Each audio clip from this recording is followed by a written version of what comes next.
In Arabic, one of the words used for a woman is hurma, which is the one who's inviolable. In other words, should not be dishonored or attacked. And it was seen in pre-Islamic Arab tradition. It was the gross abuse of one's honor. In fact, the famous Harb al-Fijar was over a woman. She was wearing a full covering, and one of the Qurayshi men at the Uqab was flirting with her, and she wasn't responding. She was a dignified woman, and so he put attached her robe to a thorn bush, and so when she got up to leave, it pulled her robe off and disrobed her. And this was a great insult, but there was a war fought over this between the two tribes because of that. So this is how the idea of hurma was an important concept before Islam, and they had Ashhur al-Huram. They had sacred months, and these months were months in which the Arabs would stop fighting. And then the haram was also a sanctuary that anybody that fled into the haram was inviolable. You could not touch them. So they would have to wait till they came out. Even the animals in the haram were inviolable. They could not hunt them or shoot them. These are all pre-Islamic concepts before Islam, which comes from the remnants of the Abrahamic teaching, because it was Abraham alayhi salam who made the area around Mecca a haram, haramahu. Just like the Prophet sallallahu alayhi wasallam haram al-Medina, Ibrahim alayhi salam harama Mecca. So Mecca and Medina are sanctuaries. They're inviolable places. They're places that cannot, to disobey Allah in those places is much worse than to do it in any other place. Not because the thing is sinful, not sinful in another place, it is, but because this place has a special inviolability. And so the tongue has its things that should not be breached. So the maharam al-lisan are those things that you should not engage in or use your tongue for. And this is probably one of the most important aspects of our religion, guarding the tongue. And it's something, for me, inshallah, this is a reminder, because I, like anybody who speaks, we regret things that we say. I have many regrets over things that I've said many times in my life.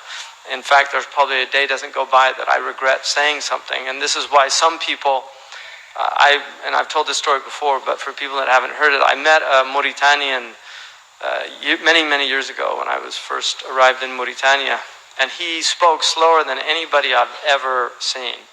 I mean, he literally, he would just say one word at a time. So you would say, how are you? And he said, Alhamdulillah, ana bi khair. And that's how he talked. So it was very hard to have a conversation with the elderly man. And I asked his son, did his father have an impediment? Is that why he spoke like that?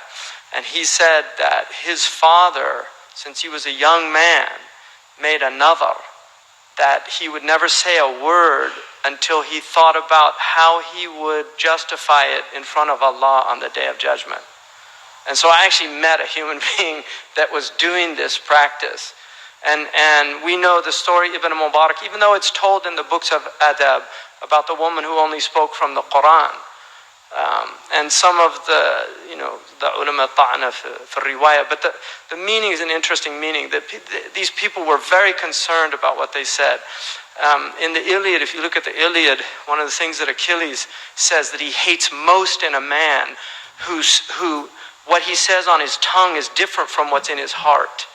That this was speaking the truth, being truthful, being upright. These were the virtues of the ancients. They hated lying, dissembling. They really hated those qualities in human beings. And this is why the oath was such an important thing. We take oath very, it doesn't mean anything to our culture, but the ancients took oaths very seriously. To break an oath was the worst thing that you can do. And the Greeks, much of their tragedies are about what happens to people that break their oaths and break their words. So this was very important to them. One of the things that Herodotus says about the Arabs, of all people, they take their oath more serious than any other people. And he mentions this about the ancient Arabs. The Arabs, the word was everything to the Arab. If he gave you his word, he would rather die. They said, "An-nar wal al-ar." That was the Arab mentality before Islam.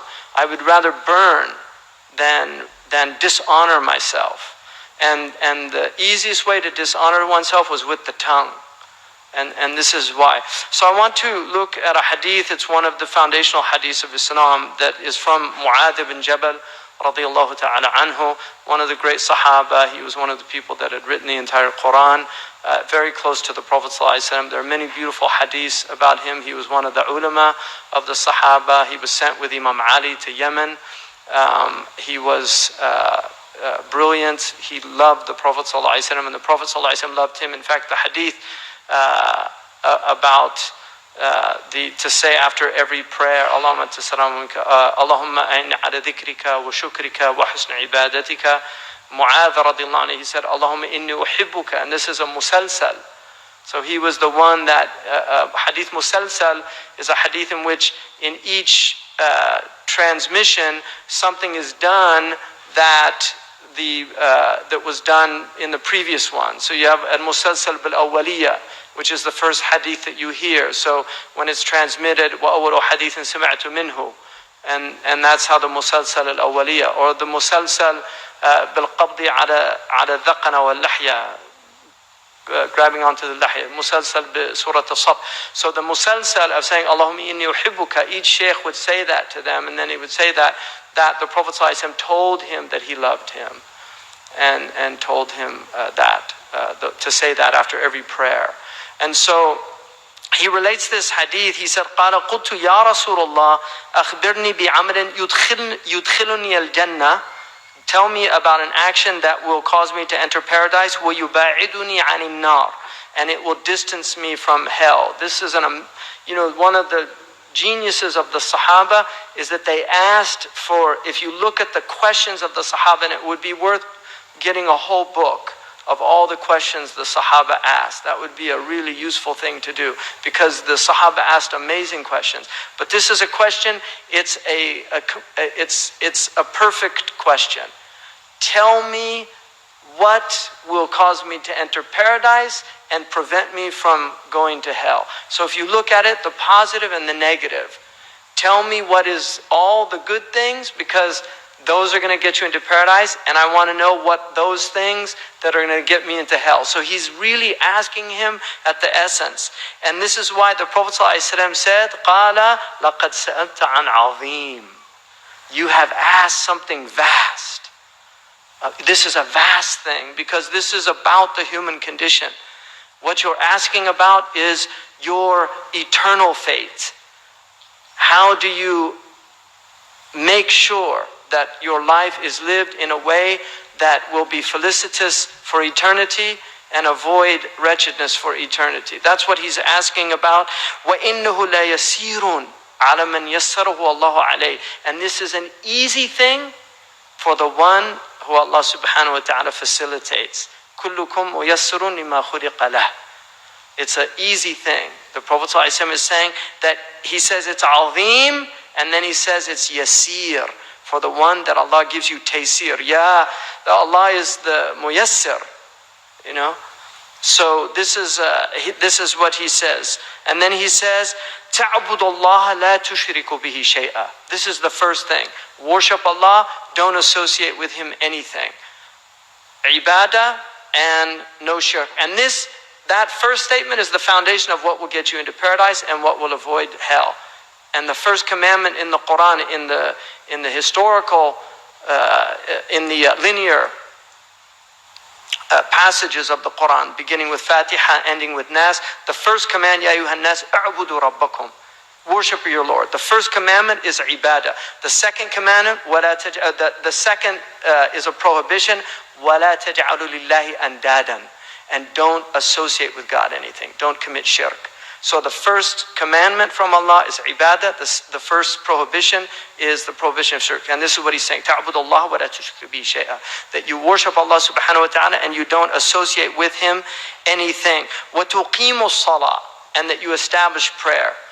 Maintain your relationship with Allah subhanahu wa ta'ala. That this is your ibadah. تُؤْتِيَ الزَّكَاةِ تَصُومُ رَمَضَانَ وَتَحُجَّ الْبَيْتَ. And then you should pay your zakat, fast Ramadan, and make the pilgrimage to the house. So he gives him the 5 pillars. Can I not indicate to you or direct you to the doors of al-khayr, all good? Can I not give you the doors, open the doors for you, show you the doors so that you can go in of all good? The first thing, as-sawmu junnah. The fasting is a protection. And this is because and I'll get to this later, inshallah, about the enemies. وَالصَّدَقَةُ تُطْفِي الْخَطِيئَةَ كَمَا يُطْفِئَ الْمَاءُ النَّارِ. And charity will put out sins or remove sins or obliterate sins just as water will obliterate fire. Charity. So fasting and charity. And then this is important because one of the things that Muslims tend to, when they become devotional people, they will often take on personal piety and they will forget the social responsibilities. And Islam is a religion that demands a commitment to personal rectification but also to social rectification.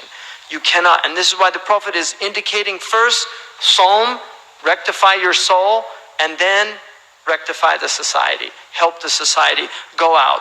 And then he says, وَصَلَاةُ الرَّجُلِ فِي جَوْفِ اللَّيْلِ. And then the prayer of a man in the night. So look at, between the social are two spiritual. This is really the Muslim. That his spiritual concerns, purification of the heart, getting close to Allah subhanahu wa ta'ala. So this is takhliya. The Sawm is takhliya, emptying out, because it's jihad of the nafs. And then the prayer at the night is tahliya. It's to adorn oneself spiritually. So this is what's and then ثم ترى تتجافى جنوبهم عن المضاجع. That they are people that will get up in the night and leave their beds, the enjoyment of their beds.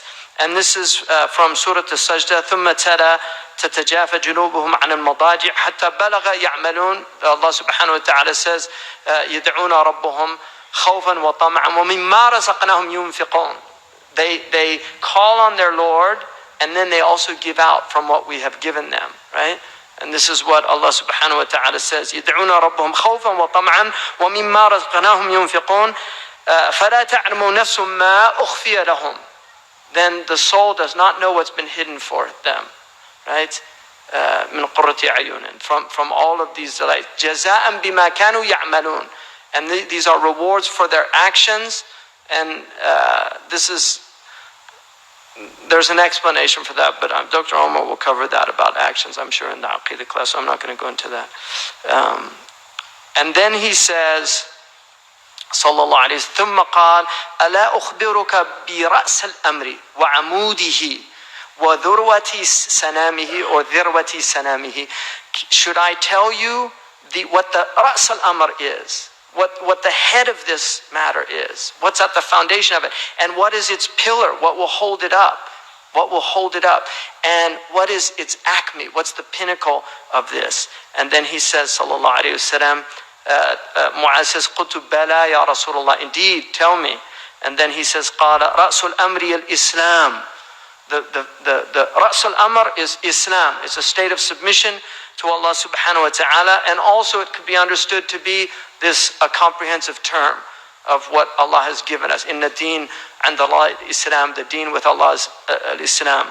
And so he says that's the Ra's al-Amr, and then he says amuduhu as-salah, and its foundation is the prayer.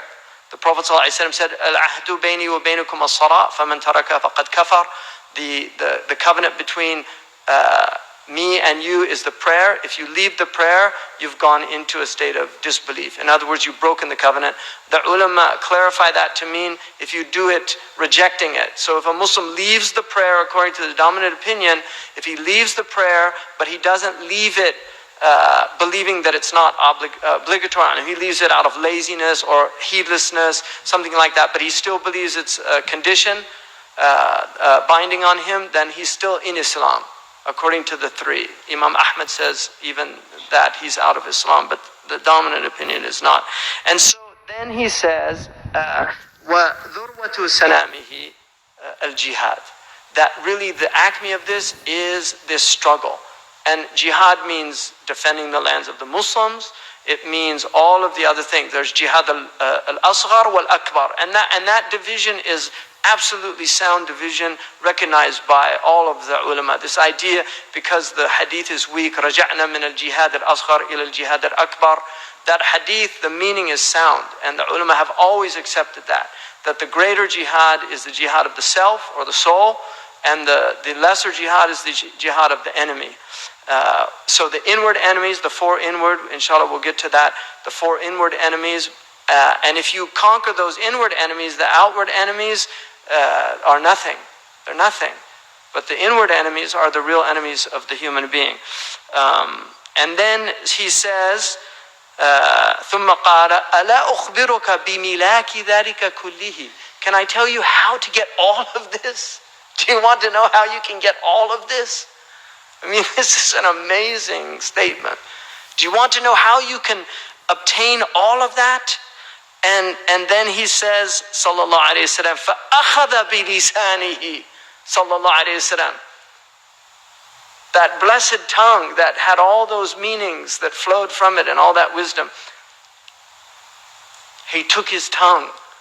He took hold of his tongue. And he said to him, كُفَّ عَلَيْكَ هَذَا, just control your tongue. That's the milak. That's how tamlikuhu. You'll be able to possess all of those other things if you do this jihad.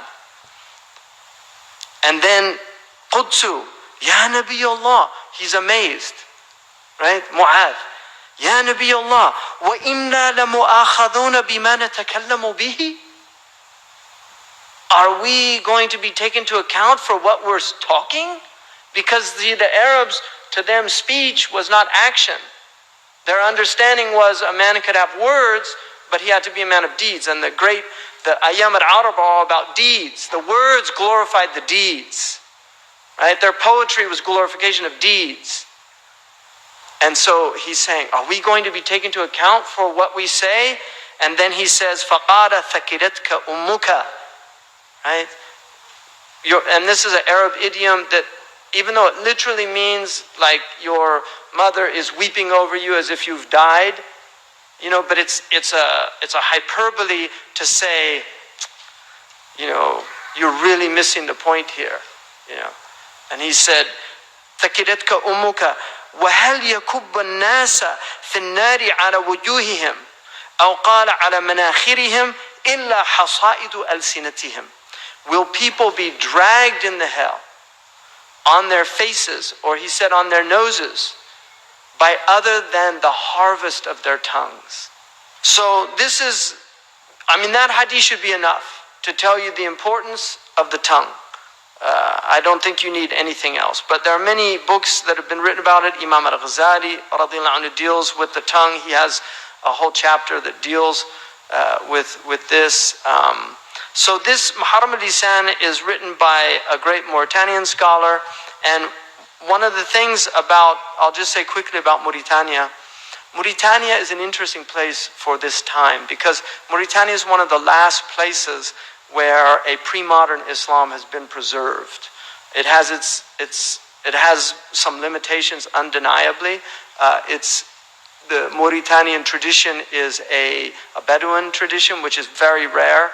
In the history of Islam, the Bedouin traditionally were not learned people. Many of them had great tongues, oratory skills, but they were not traditionally people of learning. The Mauritanians are unique in the history of Islam, is that they became great scholars.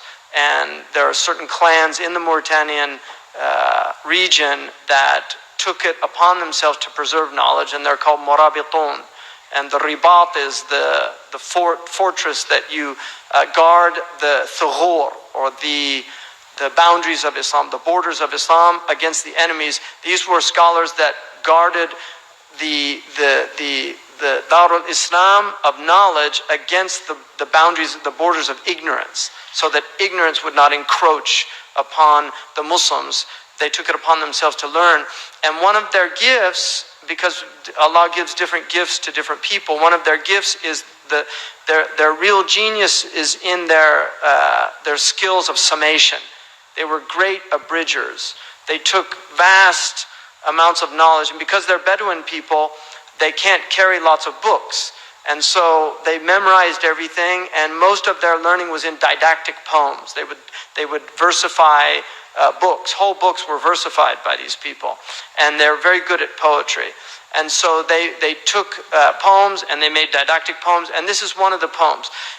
Muhammad Mawlud Ali Aqubi, the one that wrote this poem, one of the things that he says is that when he looked at the Mauritanians, he saw them all studying fiqh and learning all these rules of things like pawning and the rules of buying and selling. And many of the things that they were learning had no application in a Bedouin society.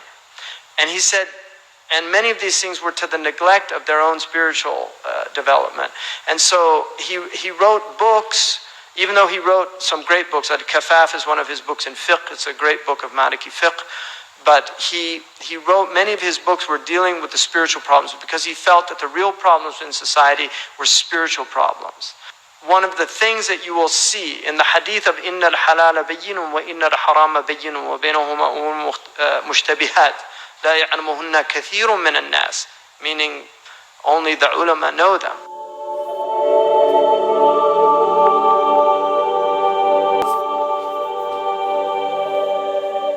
In that hadith where the Prophet says halal is clear and haram is clear, how does he end the hadith?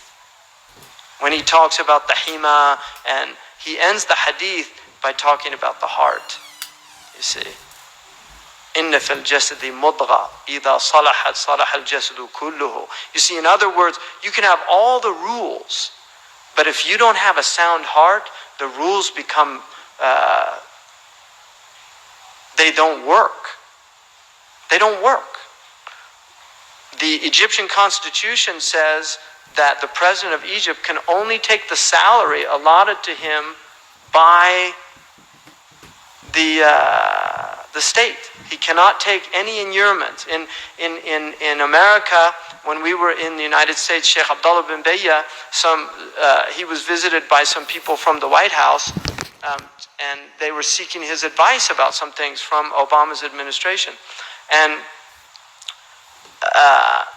the Mauritanians had gifts for them. And they said, we really appreciate it, but unfortunately they're over $25 and we're not allowed to take a gift over $25. And Shaykh Abdullah, when I translated for him, he just said, Subhanallah, ma'ala madhhabi Sayyidina Umar. He said they're following the madhhab of Sayyidina Umar.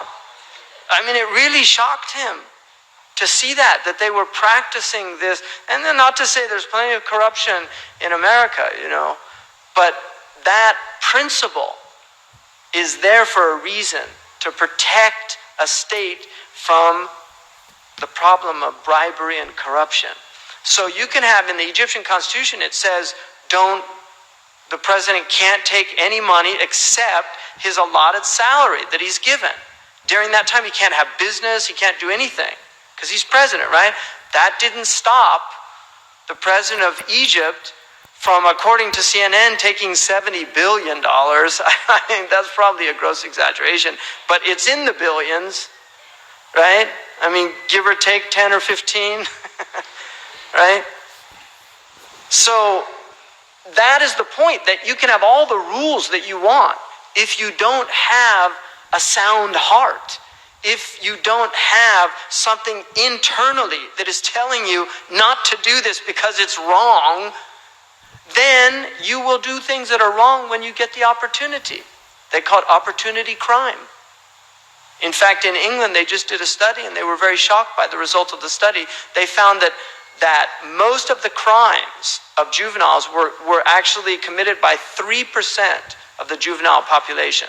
And the vast majority of juveniles did not actually do opportunity crime. In other words, when they were able to to steal something or do something that was wrong and they could get away with it, they didn't do it. And in these studies, what they found is they didn't do it because they felt it was wrong. In other words, they had a moral compass. And this is what's called, the anthropologists differentiate between shame and guilt cultures. A shame culture is a culture where you're afraid of what others are going to say. A guilt culture is a culture where you're afraid of having this feeling inside of you. So you don't do things because your own conscience is telling you don't do it. The problem with shame cultures, and many of the Muslim societies have become shame cultures. The problem with shame cultures is when you can get away with it, you do it because there's no one to shame you, no one to say uhshuma, no one to say shame on you. So you can get somebody who lives in a country where they're very concerned about morality, but then they go travel to a faraway place where nobody's around from his country, and then he'll do the worst things and have absolutely no moral compunction about doing them. None whatsoever. Because there's nothing inside to prevent him from doing it. It's a rule-based society. There's nothing in the heart that's telling him this is wrong. So he'll abuse a woman, he'll cheat, he'll lie, he'll steal, he'll get a degree by plagiarizing, by paying people to write his papers, because he doesn't care. Because there's no, as far as he's concerned, as long as they don't find out. So I have a PhD and I paid for it. As long as they don't know, I'm okay. But somebody should be ashamed to get up and lecture in a university and he knows that he's not qualified to be giving those lectures. He should be ashamed internally. And ultimately, we don't have to be a guilt culture. We should have shame before Allah. Right? But that takes this tarbiyah. And so he saw this and he wanted to rectify this problem. And so he wrote Matarat al-Qulub, which I translated and commented on, the purification of the heart. And he wrote this book, and this is one of his most important books.